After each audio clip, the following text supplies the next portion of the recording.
வணக்க மக்களே.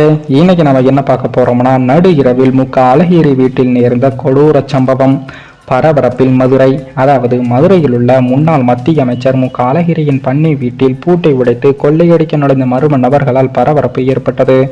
தமிழ்நாடு முதலமைச்சரும் திமுக தலைவருமான ஸ்டாலினின் அண்ணன் தான் அழகிரி. முன்னாள் மத்திய அமைச்சரான அழகிரி அவர்கள் தற்போது தீவிர அரசியலில் இருந்து விலகியுள்ளார். அழகிரி குடும்பத்துடன் மதுரையில் வசித்து வருகிறார். ஒரு காலத்தில் அரசியலில் மதுரை அரசியலில் கொடிகட்டி பறந்த அழகிரி அவர்கள் தற்போது அமைதி காத்து வருகிறார். இந்த நிலையில் தான் மதுரை மாவட்டம் சோழவந்தான் அருகே விக்கிரமங்கலத்தில் உள்ள அழகிரியின் பண்ணை வீடு உள்ளது. 20 ஏக்கருக்கு அதிக பரப்பளவில் தென்னை தோட்டத்துக்கு நடுவே இந்த பண்ணை வீடு அமைந்து உள்ளது.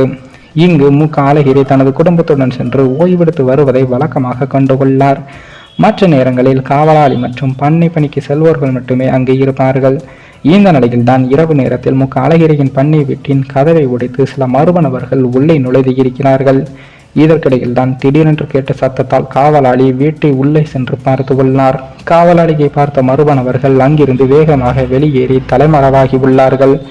கொள்ளையடிக்கும் நோக்கில் அவர்கள் பூட்டை உடைத்து உள்ளே நுழைந்து இருக்கலாம் என்றும் கூறப்படுகிறது. இருப்பினும் அவர்கள் யார், எந்த பகுதியைச் சேர்ந்தவர்கள் என்பது தெரியவில்லை.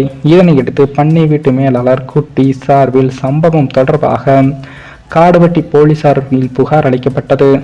அதன் பேரில் போலீசார் விசாரணையை தொடங்கி மர்ம நபர்களை தேடி வருகிறார்கள். விரைவில் லோக்சபா தேர்தல் நடைபெற உள்ள இத்தகைய சூழலில் திடீரென அழகிரியின் பண்ணை வீட்டில் பூட்டை உடைத்து மர்ம நபர்கள் உள்ளே நுழைந்தது பெரும் சம்பவம், பெரும் பரபரப்பை ஏற்படுத்தியுள்ளது.